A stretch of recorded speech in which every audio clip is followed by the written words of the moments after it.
여러분 안녕하십니까? 요즘 유튜브나 인터넷에 봤더니 많은 분들이 부자가 되려면 물이 들어오는 곳을 찾아라, 이런 타이틀로 해서 많이 올리신 걸 봤습니다. 근데 과연 그 말이 맞는지 살펴보겠습니다. 풍수지리에서는 산룡을 인정으로, 즉 사람으로 보고요, 후손이죠. 그 다음에 수룡을 재물로 봅니다.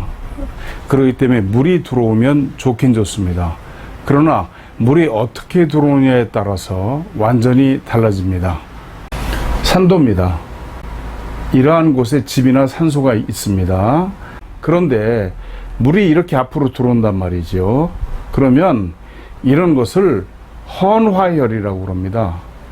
꽃을 바치는 것 같은 그런 혈이죠.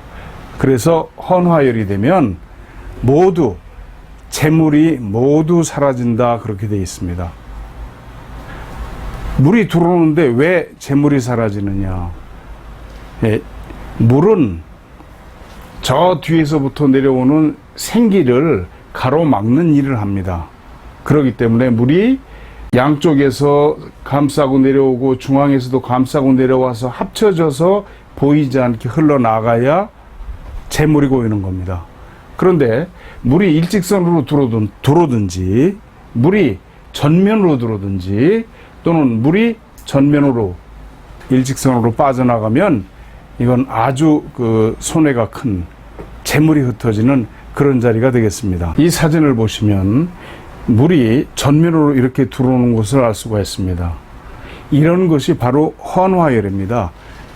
꽃다발을 이렇게 받치는 것 같은 그런 상태를 헌화혈이라고 합니다.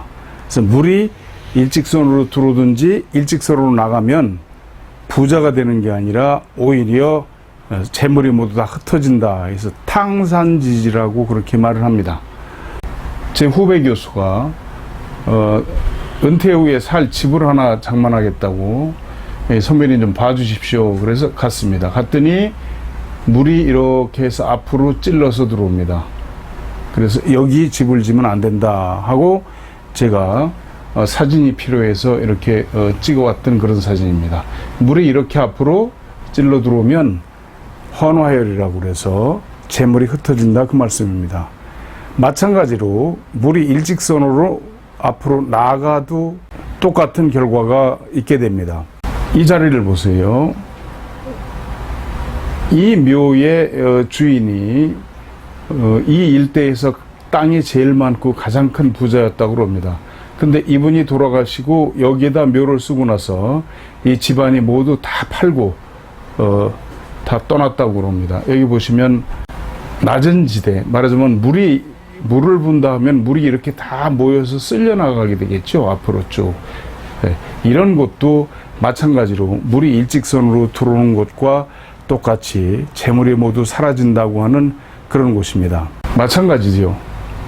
전면으로 물이 그대로 쓸려 나가게 돼 있죠. 이런 곳은 묘를 쓰거나 집을 짓거나 그러면 똑같이 물이 일직선으로 들어오는 곳과 똑같이 모두 재물이 흩어지게 됩니다. 그러면 어떻게 물이 들어와야 괜찮은지, 또 물이 어떻게 나가야 괜찮은지를 보여드리겠습니다. 이 사진을 좀 봐주세요. 물이 구불구불해서 여러 번 꺾어지고 굽이쳐서 앞을 지나가는 것을 구곡수라고 얘기를 합니다. 이런 구곡수로야 재물이 크게 발하고 그 다음에 관직에 나간다고 하는 거죠. 이런 말씀입니다. 구곡조당. 구곡수가 조는 앞을 말합니다. 당은 집당자죠. 혈처 또는 집이죠. 그 앞을 지나면 봉후 배상이에요. 제후에 봉해지고 상은 재상이죠. 재상을 배수한다. 그리고 제복만당. 제복이 아주 집에 가득하다, 이렇게 되어 있습니다. 많이 구부러지고 또 나가는 것도 전면으로 보이지 않는 이런 물이래야만이 제복, 그리고 관직이 발하게 되는 거죠. 이 사진은 서울 동작동 국립현충원에 있는 이승만 대통령 산소 뒤에서 찍은 사진입니다. 벌써 한 20여 년 전에, 그때는 그 뒤에 올라갈 수가 있었죠. 그때 찍어 놓은 사진입니다. 그런데 여기서 보면은 저 한강 들어오는 물이, 지금 나무가 우거져서 잘 보이질 않습니다만 구글어스를 통해서 잠깐 보여드리겠습니다. 예, 구글어스를 캡처한 겁니다. 여기가 이승만 대통령 산소입니다. 그런데 물이 어떻게 들어옵니까, 여러분? 구곡수죠. 구불 이렇게 해서 들어오는 걸 알 수가 있죠. 그리고 들어와서 고요히 고여가지고 이쪽으로, 왼쪽으로 나가는 것이 제대로 보이질 않습니다. 역시 구글어스를 조금 더 위에서 본 그림입니다. 여기가 동작동 국립현충원이고요. 이승만 대통령 산소가 요 부분에 있습니다. 그런데 보시면 이 물이 어때요? 구불 감고 돌아서 구곡수로 이렇게 오고 있죠. 이래야만 제복이 있고 관직에 나가는 겁니다. 그냥 물이 다 들어온다고 해서 다 되는 건 아니죠. 물이 일직선으로 들어오는 물은 절대로 부자가 되는 것이 아니라 모두 폐가, 재물이 모두 흩어진다는 점을 반드시 꼭 기억해 주시기 바랍니다. 시청해 주셔서 감사합니다.